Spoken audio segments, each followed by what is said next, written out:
दार उघड बये, दार उघड.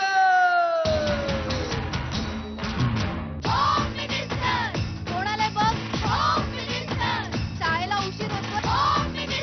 आज कामवाली बाई पण नाही आली. पदरावरती जर तारीचा मोर नाचरा हवा, संसारातून वेळ काढून खेळ खेळूया नवा. मांजेकर पैठणी घेऊन आला. वहिनी उघडताना दा रोज वस्तूचं देणार.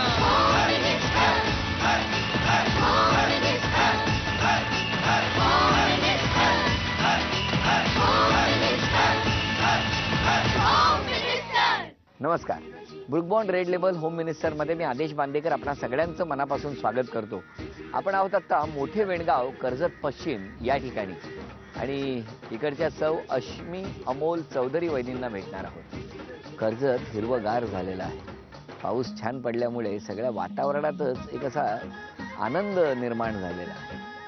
या वहिनी ज्या आहेत ना, या वहिनींना मोबाईल विसरणं आणि विसरला की तो मोबाईल शोधत राहणं, काय गोंधळ सुरू असतो ना तो वहिनींनाच माहिती, असं घरातल्या सगळ्यांचं म्हणणं आहे. तेव्हा आता कर्जतमधल्या चौधरी कुटुंबाला भेटून तो आनंद द्विगुणित करण्याचा प्रयत्न करूया. चला.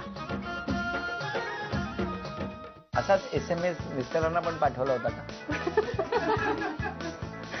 नाही, त्यांनीच मला पहिल्यांदा पाठवलेला. इंटरेस्टिंग. की जोपर्यंत आदेश दादा आमच्याकडे येत नाही तोपर्यंत आम्ही दुसरीकडे कोणाला जाणार. आणि दुसरी अट अशी की ते आम्हाला 1 महिनाभर त्यांच्या घरी राहायला बोलवणार आहेत. सगळं ठरवून ठेवलंय त्यांनी.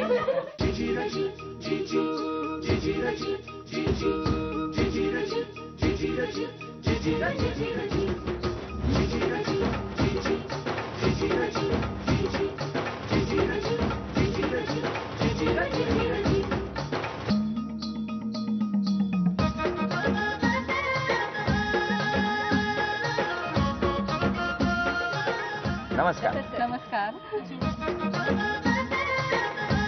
असं पकडून ठेवू का?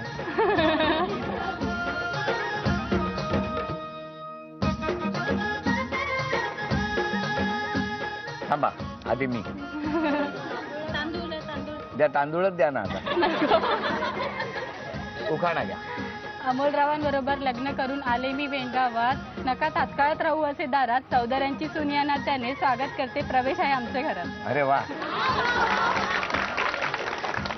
बर, आता ओळख करून द्या सगळे. या माझे सासूबाई. नमस्कार. हे माझे मिस्टर. नमस्कार. हे माझे सासरे. नमस्कार. हे माझे नणंद. नमस्कार. आमचा छोटू. काय नाव? शौर्य. शौर्य. बरं. हा आमचा त्यांचा मोठा मुलगा. ही माझी भाची, नंदेची मुलगी. या माझ्या पूर्ण बहिणी सगळ्या. पूर्ण बहिणी. नमस्कार. बहिणी. आणि हा सगळं हा आमचा सर्व गावातला परिवार. नमस्कार. नमस्कार. नमस्कार. गप्पा तर झालेल्या आहेत. कोणत्याही क्षणी पाऊस कोसळेल अशी भीती आहे. मला भीती पावसापेक्षा या सगळ्यांचा मेकअप जाईल याची. तेव्हा अधिक वेळ न ताटकळत राहता सुरुवात करूया गप्पांना. आज होम मिनिस्टर येणार म्हणून पूर्ण वेणगाव मध्ये आनंदाचं वातावरण पसरले. मी खास पैठणीसाठी वाशीवरून इथे आली आणि ऑफिस सोडून आली. ऑफिसला दांडीवरून आली आहे. पैठणी मीच जिंकून दाखवणार आणि माझीच चिठ्ठी लागणार आणि ही पैठणी मी बदलापूरलाच नेणार. या वयात मला ही पैठणीची हौस आहे म्हणून मी ती इच्छा माझी पूर्ण करणार. नमस्कार. नमस्कार. कुठलं बालपण? खातिवली, वाशिम जवळ. तुम्ही आज एवढ्या घाबरलेल्या का दिसता? हा? कधी असा प्रसंग समोर आलेला नाहीये माझ्या. कसला काय वाघ आलाय कसला? मग काय झालं एवढं काय घाबरायला झालं? असं लाईव्ह शूटिंग कधी माझं झालेलं नाहीये. फर्स्ट टाइम होते म्हणून जरा घाबरायला होते. पण माहिती आहे ना पुढे नाचायचं वगैरे आहे. लाईव्ह शूटिंग मध्ये सगळं आहे. डान्स, मारामारी, फायटिंग, अजून काय असतं ते सगळं आहे. नाही, मी कार्यक्रम रोज बघते. आजपासून आम्ही नवीन केलेला आहे कार्यक्रम. बदलणार आहोत आजपासून कार्यक्रम. चालेल ना? नको. का नको? माझ्यासाठीच का वेगळं? आता बघा तुमच्या गावात आम्ही वेगळे म्हणून पहिल्यांदा आलो की नाही? हो. मग तेव्हा तुम्ही का म्हणालात माझंच का करताय शूटिंग, बाकीच्यांचं करा म्हणून? असं का नाही म्हणालात? कारण मीच नाव दिलेलं ना, नंबर मीच दिलेला, SMS मीच केलेलं फक्त. हो. हो. बरं मला सांगा, असाच SMS मिस्टरांना पण पाठवला होता का? नाही, त्यांनीच मला पहिल्यांदा पाठवलेला. इंटरेस्टिंग. बोलवा मिस्टरांना. या हो. नमस्कार. नमस्कार. तुमचं बालपण कुठलं? बालपण इथलेच. मग तुमची पहिली ओळख कधीची? ॲक्च्युली 3 वर्षापूर्वी माझा मित्र आहे इथे, त्याची ही बहीण मावस बहीण होती. आत्ते बहीण. कुठे कुठे मित्र आहे? इथे, जवळच आहे. जवळच आहे. हा. आणि मग काय झालं मित्राचं? तर त्याच्या लग्नाच्या वेळेला ती तिथे आलेली. कोण? जस्ट तुम्ही इथे आलेला? हा, इथे आलेली. मग काय झालं? जस्ट बघितलेलं, खूप आवडली. मी तुम्ही बघितल्याबरोबर तुम्हाला आवडली? हा, मित्राच्या लग्नात? मित्राच्या लग्नात. बरं, पुढे काय झालं? पुढे मीठ खूप ट्राय केलं. मीठ? मी खूप ट्राय केलं. अच्छा, मला वाटलं मीठ ट्राय केलं. काय म्हटलं, काय प्रकार आहे की काय गावात मीठ मारलं का लगेच ती मुलगी हो म्हणते वगैरे असं काय? हा. मग आत्याला विचारलं की बघ तू विचारून, तुझी भाची आहे म्हणून फोर्स केलं. यांनी सांगितलं? हा, यांनी सांगितलं. मग नंतर त्यांनी त्यांच्या आईंना वगैरे सांगितलं की म्हणजे आईंचं खूप चाललेलं. नाही, पण माझ्या आधी त्यांनी सासूबाईंचं. तुम्हाला थेट विचारलं नाही? नाही नाही, तेवढी त्यांची हिंमतच झाली नाही मला विचारायची. पण मग SMS कसा पाठवला? SMS लग्नाला जमल्यावर पाठवलं, तसं अगोदर नाही पाठवलं त्यांनी काय मला. हो? काय? पहिले खूप ट्राय केलं, घरून खूप ट्राय केलं. अच्छा, तुम्ही आधी ट्राय केलं. हा. पण तुम्ही नाही म्हणाला. हा. जेवढे मध्ये टाकता येतील तेवढे सगळे सगळे टाकले टाकले. गेले. मित्राला जास्त करून जवळ टाकलं. मित्र तर अगदी म्हणजे अगदी जवळ- आडवा पडलाच पडला असेल. फायनली कधी कोणी कोणाला विचारलं किंवा काय झालं, कधी पहिल्यांदा भेटलात? मग त्यांनी फोर्स केलं, पण माझ्या घरून मी नाहीच म्हणायची, कारण तुम्ही नाहीच म्हणायचे, हा मुलगा नकोच? नकोच मला. का? कारण का तर त्यांच्या जॉबचा खूप प्रॉब्लेम होता. असं होतं जॉब का आउट ऑफ इंडिया ते जातात. मग त्या एक मिनिट, कुठे जाता हो सारखे? झालं म्हणजे 15 देश झालेले आहेत. आणि तुम्हीचे किती देश झाले? माझं एक पण नाही झालं. काय हो असं केलं? एकदा तरी घेऊन आता जा. सुरुवात केली ना. आता 3 तारखेला लग्न झालं जानेवारीला. आता सुरुवात करणार. नेणार होते मला फिरायला, पण माझा विजाच तयार केला नाही त्यांनी. आता 3 वर्ष तुम्ही त्यांना प्रतीक्षा करायला लावली आहेत ना? त्याचं काहीतरी द्यायला पाहिजे. बरं बरं, मग फायनली काय झालं? त्यांच्या ऑफिस बद्दल सगळं काय आहे, त्यांची पोस्ट वगैरे काय, ते सगळं मला एकदम कट टू कट समजून सांगितलं. मला तेवढं समजलं आणि पण कळलं ते तुम्हाला? हा, कळलं, पूर्ण समजलं. आणि मग होत झालं? होत झालं मला. बरं, मला सांगा, फोनच्या बाबतीत तुमचा फोन काय एकीकडे ठेवला तर मिळत नाही का? काय होतं नेमकं ते? म्हणजे माझा फोन मी कधीतरी घरीच विसरून जात असते आणि कधी घेतला बॅगेमध्ये असला की कोणाची रिंग आली, म्हणजे फोन आला कोणाचा, की तो बॅगेतच शोधण्यामध्येच वेळ जातो आणि तो मोबाईल ज्याचा नंबर आलेला असतो, म्हणजे ज्याने फोन केलेला असतो, तो फोन कट करून टाकतोय, पण माझा मोबाईल भेटत तुमचं असं कधी झालंय का? माझ्यावरून असं झालेलं आहे. भरपूर वेळ झालेलं आहे. 3-4 वेळा फोन केले तरी फोन काय उचलला जात नाही. खूप वेळ झालेला आहे. मग कारण तुम्ही याच्यावरती रागवत नसाल? नाही, बिलकुल नाही. बायकोवर रागवायचं नसतं. नाही, काय प्रेम आहे तुमचं तर. किती वर्ष झाली आहेत लग्न? 6 महिने. आज 6 महिने पूर्ण झाले. आजच झाले? आजच झाले. कॉंग्रॅच्युलेशन. तेव्हा 6 महिन्याची एक्सपायरी डेट होती चिडण्याची, ती आज संपलेली आहे. आता उद्यापासून सुरुवात. बघा काय बोलतात. बरं, आता या पुढच्या खेळामध्ये आधी सगळी बक्षिसं त्यांना मिळणार का आपण बघूया. 4 वस्तू आणि त्यासाठी तो 1 रुपयाचा टॅग मिळणं फार गरजेचं आहे. बघूया काय होणार. 8 वस्तू समोर आहेत, तो 1 रुपयाचा टॅग मिळाला पाहिजे तुम्हाला. माहिती आहे ना हो, खेळ? हो. ठरवा मग आता. 4 वस्तू, 4 संधी. हे काय घेतलं? अच्छा, USB गाण्यांचं. काय आलं? 1 रुपया. अभिनंदन. विसरायला सांगितलं ना. Very good. 3 महिने तुम्हाला गाणी ऐकता येतील एकट्याला. घ्या, अभिनंदन. थँक्यू. चला, आता कुठल्याही वस्तू घ्या. घ्या 2. हे पैसे पण किती आहेत बघा? 10 रुपये. 10 रुपये. चला, 11 रुपये झाले. आता कोणत्याही 2 वस्तू घेऊ शकता. गॉगल लावा ते त्याला. आणि ते घे ना. ते आणि ते घे. मग ते घे आणि ते घे. चला, घड्याळ आलं. किती आले पैसे बघा खाली किती? 5 रुपये. हे 16 रुपये आतापर्यंत मिळालेत त्यांना. चला, जॅकेट पण घ्यायचंय त्यांना. काय आहे? 100 रुपये. 100. 116 रुपये त्यांना मिळाले आणि त्याचबरोबर 4 वस्तू. अभिनंदन. धन्यवाद. नमस्कार. कसे वाट बघतायत बघा आरोप करायला. हा, 6 महिन्यात भरपूर आरोप साचलेले असतील ना. आणि तुम्ही आज कोणाची बाजू घ्यायची माहितीये का तुम्हाला? साहजिकच बायकोची. बरोबर आहे. 6 महिनेच झालेत. चला, पहिला आरोप कोण करणार? सकाळी लवकर उठत नाही ती. सासरे बुवा बोलतायत. हा, लवकर उठले म्हणजे चहा तरी मिळेल. माहेरचं आणि सासरचं यामध्ये काही फरक समजत नाही असं मला वाटतंय. त्यामुळे जशी ती माहेरी राहत होती तशी ती सासरी राहते. पण ह्या छोट्या छोट्या गोष्टी आहेत, चेंज करायचा मी नक्कीच प्रयत्न करेन तिच्याकडे. तुम्ही? तिच्याकडनं. अच्छा, मला वाटलं तुम्ही उठून चहा वगैरे. नाही. अच्छा, तिच्याकडनं प्रयत्न करेन. चला, पुढचा आरोप. सासूबाई झटपट काम नाही करत. हा नॉर्मली कसं असतं का जर आपण स्लो काम करू ते चांगलं काम होतं, अरे वा. असं माझं मत आहे. त्यामुळे ती जर स्लो काम करते ते उत्तम, जर स्लो करत असेल तर उत्तम जेवण सुद्धा उत्तम बनवते, खरंच. पण स्लो करते. अरे. पण स्लो मुळे खूप चांगलं निघू शकतं. अरे. बाजू पार घेत आहे. नाही, त्यांचा ऍव्हरेज 3 महिन्यात. मी बहीण तिची हा. काम भरपूर करते, पण भाकरी वगैरे असं काय बनवायला घेतलं ना की तेवढ्या पुरतं ते सगळं करेल आणि पसारा तसाच ठेवून देईल, जाऊन झोपेल. मग हे बाकीचं सगळं आईने आवरायचं. नॉर्मली जर तिने जर सुरुवात केली, तिला असं वाटलं ज्या ज्या गोष्टीमध्ये तिला इंटरेस्ट आहे, ती आवडती ते एक गोष्ट करते, पण बाकीचे पसारा आवडत नाही. एक मिनिट पण ते आईने आवरायचं हे बरं आहे. नाही, हे चुकीचं, हे मी नक्कीच तिच्याकडनं चेंज करून घेईन. 3 महिन्यांनी सांगाल. नाही, मग कधी? 1 वर्षांनी. 1 वर्ष. हे माहेरी होतं. आम्ही माहेरचा अनुभव सांगितला, तर सासरी किती चेंज झाले ते काय माहिती नाही. ते सासूबाईंनाच विचारून. काय हो? पहिल्या 1 अगोदर मिनिट, पसारा ठेवते का? हा? नाही ठेवत. मुलाने डोळे मोठे केले वाटते. ती 6 महिने झाले लग्नाला, आमच्या कोणा बहिणीकडे अजून आलेलीच नाही. तिला म्हणजे असं आवडच नाही राहिली, नवऱ्याकडेच तिला आवड वाटायला लागली आता फक्त. 2 अटी ठेवलेल्या. मी जेव्हा लग्न ठरलेलं आमचं, तेव्हा आम्ही 2 अटी ठरवलेल्या, की एक तर पहिली अट की जोपर्यंत आदेश दादा आमच्याकडे येत नाही तोपर्यंत आम्ही दुसऱ्याकडे कोणाला जाणार. आणि दुसरी अट अशी की ते आम्हाला 1 महिनाभर त्यांच्या घरी राहायला बोलवणार आहे, त्याच्यानंतर आम्ही तुमच्याकडे येणार. म्हणजे इथला पसारा संपला, आता ते घरं शोधतायत कोणाच्या घरात जाऊन पसारा करू. बरं, 20 दिवस हे परत बाहेर जाणार, सगळं ठरवून ठेवलंय त्यांनी. बरं ही गंमत काही. तिची बहीण बोला. माझ्या घरी आली ना बेलापूरला, ती काय करते, जेवढा माझे कॉस्मेटिक, साडी, ड्रेस काही असेल का, हे मला आवडलं. मग तिला जर म्हटलं ना की मी तुला आणून देणार ना, हेच मला दे, मीच घेऊन जाते. हे म्हणजे प्रत्येक वस्तू माझी पळून घेऊन येते. पण मी ऍक्सेप्ट करू शकत नाही, कारण काय आहे, कारण मी जेव्हा बघितलेलं तेव्हा हिच्या वस्तू जास्त तिकडे भेटतात. नाही असं काय, विचारा तोंडावर. मला एक सांगा, तुम्ही हे आज जरा जास्त बाजू घेत आहे. हे खूप कमी बाजू घेते सध्या. बरं, आता वहिनी, या सगळ्या गोष्टींवर तुमचं काय म्हणणं आहे?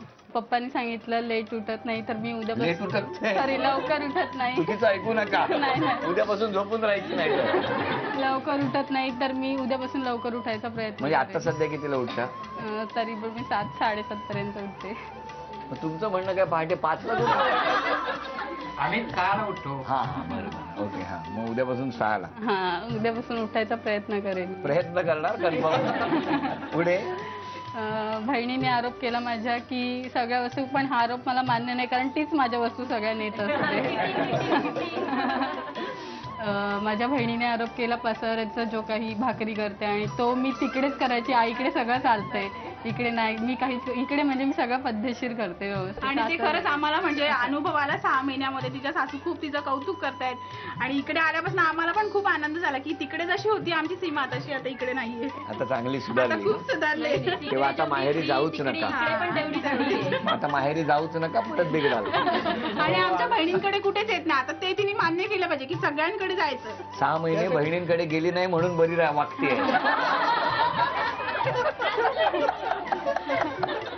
बरोबर. आणि भाऊजी, मला एक म्हणायचंय की एवढं चांगलं सासर असताना, म्हणजे असं कोणाला सासर भेटलं असेल ना, तर नक्कीच त्या घरात भांडणी तर होणारच नाही. आणि माझी सासू सासरे नंदा म्हणजे खूपच प्रेमळ आहेत, खूपच. म्हणजे जसं मला माझ्या आईने पण ठेवलं ना, तसं ते मला ठेवतात. खूपच मला चांगलं ठेवतात. आणि याची गोष्ट म्हणजे याची पावती खरं तर नंदेच्या डोळ्यातनं मिळाली आहे, सासूबाईंच्या डोळ्यातनं मिळाली आहे. हा तन्मणी आपल्या वहिनींना. बोला पुंडलिक वरद श्री ज्ञानदेव पंढरीनाथ महाराज की जय. किती छान दिसतं माहिती आहे, डोळ्यात पाणी आलं. यामध्ये अनेक चिठ्ठ्या आहेत, घ्या कुठलंही. आणि नाव आहे अश्विनी ठोंबरे.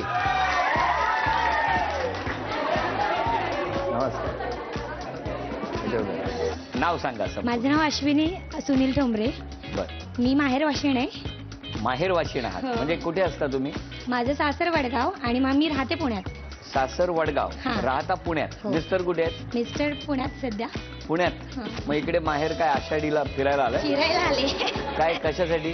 असं आईकडे आले. आषाढ महिन्यात काय आषाढ पागोळ्या काय असतात नवीन नवऱ्यांच्या तशा. नवीन नवऱ्यांच्या? मी जुनी झाली. मला एक मुलगी आहे पण ते लाडू तुम्ही देतात. जुनी झालात. बरं मग उखाणा घ्या. मंगळसूत्राच्या 2 वाट्या सासर माहेरची खूण सुनील रावांचं नाव घेते ठोंबऱ्यांची सून. अरे वा. बरं सुनील रावांना कळवणार कधी आता पैठणीच्या खेळात आलायत तर? बघू जिंकलो तर कळवणार. पण बघा जिंकल्यावर तुम्ही कळवायचात आणि तिकडे ते कोणाला तरी उचलून घ्यायचे. चला आपण टाळ्या वाजवून शुभेच्छा देऊया यांना.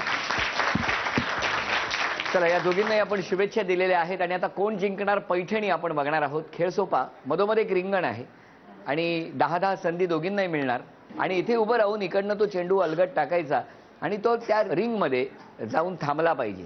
दोघींपैकी गुणसंख्या ज्यांची जास्त होणार त्या ठरणार आजच्या भागातल्या होम मिनिस्टर, ज्यांना मिळणार आहे 1. थांबा तिकडे या. बरं एक महत्वाचा नियम. मधलं जे प्रवेशद्वार केलेलं आहे ना तिथूनच चेंडू आत गेला तर तो मोजला जाणार आहे. जर बाहेर रिंग मधून तो आत गेला तर तो मोजला जाणार. बोला पुंडलिक वरदे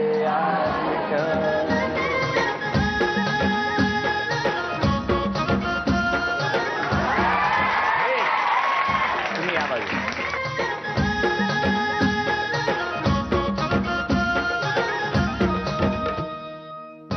नाही नाही नाही नाही.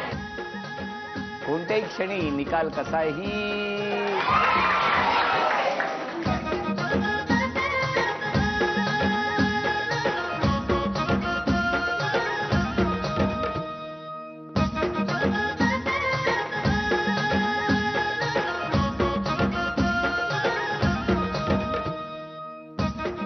एक 0 ही गुणसंख्या आतापर्यंत.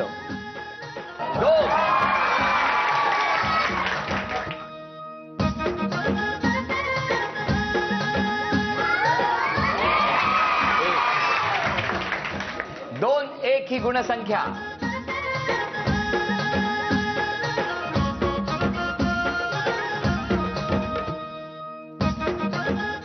काही करू नका. शांत वेळ घ्या आणि खेळ खेळा.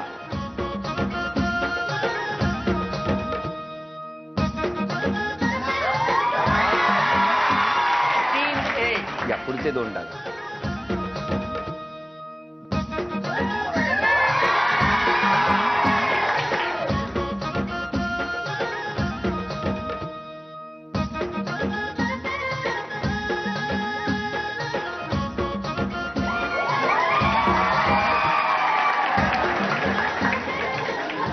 खेळ आपल्या समोर आपल्या सगळ्यांच्या साक्षीने रंगला आणि खेळाचा निकालही तुमच्या समोर.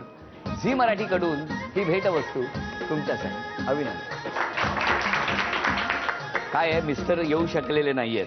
वहिनी तुम्ही आलेले आहात तेव्हा ही भेटवस्तू यांच्या मिस्टरांपर्यंत नक्की पोहोचवा. या खेळामध्ये आता उपविजेत्या ठरल्या चौधरी वहिनी. त्यांना झी मराठीकडून हे चांदीचं नाणं.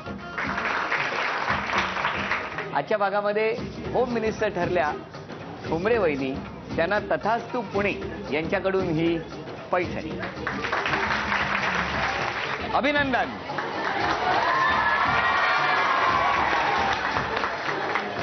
होम मिनिस्टर या कार्यक्रमामध्ये वेगवेगळे अनुभव आपल्याला अनुभवायला मिळतात. काही क्षणांचे आपण साक्षीदार होतो.